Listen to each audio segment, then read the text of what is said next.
Hey guys, with IWCQ over, I thought I'd take a look at the NALCS finals from the weekend. This is game one between TSM and C9. Spoilers, I guess, if you were keen on seeing it. But TSM win 3-0. This is game one. Um, and when I first watched both these guys' path, I'm going to go through both Meteos and Svenskeren. I also blew up the minimap in the corner so you guys could see the minimap a bit better. When we watch jungle pathing, it's you most time should be spent watching the minimap. So try not to get baited into the action on the screen too much. Try and keep your eyes on the minimap. So we're going to look at both Meteos and Svenskeren's pathing in this game. On first watch, I actually was quite critical of both their pathing.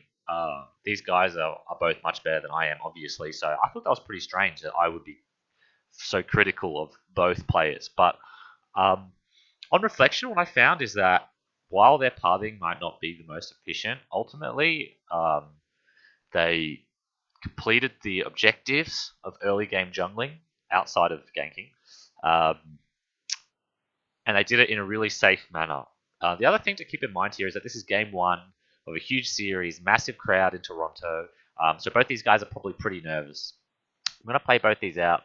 There are two windows, so hopefully I can get them within a couple of seconds of each other. That the reason they played so slow was they were afraid.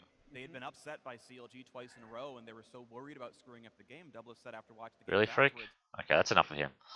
Um, so what we have is Rek'Sai starting topside, which is normal. Gragas also starting topside, which is normal. But what's interesting about what Rek'Sai does is he skips wraiths, he skips red and does wraiths like he's going to one-side gank. So usually when a Rek'Sai skips wraiths and goes back to red, it's so that his pathing takes him back towards either top lane or mid lane. In a normal clear, if you're doing a normal full clear, you would go golems, red, wraiths, because that pathing would lead you in the direction for the other side, wolves and that. But what we find is actually he does the one side clear, but then doesn't gank top. He just goes straight bot, which is strange because Shen Echo is actually a pretty volatile lane early. Like it's really easy for Rek'Sai to kill Echo if they either hit a flash taunt or a flash knocker. So I thought for sure he was going to gank it, and you'll see in a second that Shen wins the lane pretty handily on his own. But a really interesting decision from Meteos. Gragas, on the other hand, does Gromp blue but skips Wolves, which I also think is pretty weird, right? He's not going to hit the fast 3. He's going to clear his other slide. Other side, it's going to be more unsafe because he's not level 3, so it's going to take a little bit more damage. But he is going to get into the river quicker, and I thought he must be going for quick crab control in the river to stop Rek'Sai from ganking. But he doesn't do that. He goes back to Wraiths, and then he'll end up going back to Wolves as well. So I was wrong again, and I thought, what on earth are these guys doing? Rek'Sai here gives blue to Cassiopeia, which I think is really nice. Cass does really well with an early blue. Rek'Sai obviously doesn't need it.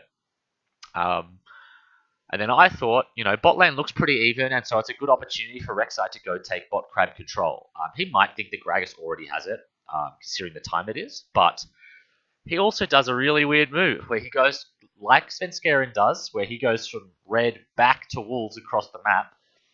Rek'Sai, Meteos, does an even crazier one. He gives blue, and then walks all the way back top for golems, which to me is super inefficient when the crab is up.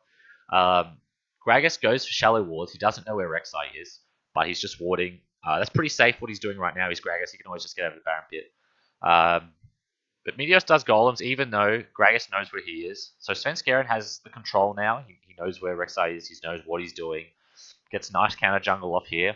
So I'd say right now Gragas has the advantage. He hits 4 earlier as well because he took all his buffs as opposed to giving one to Jensen. But what we find is Jensen actually kills Bjergsen solo later. So the blue was absolutely worth giving.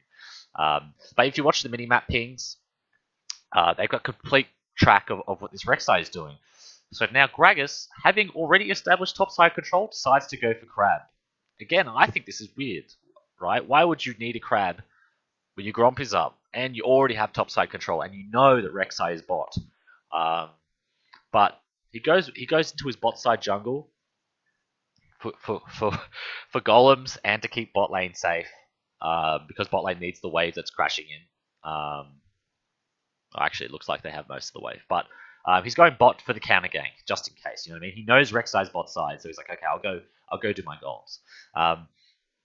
But Rek'Sai answers with wards and a Wraith Camp steal. So what we have, and I'll let you guys watch Jensen get the solo kill here, but then I'm going to pause it and talk about it a little bit. All right. Oh, sorry about that.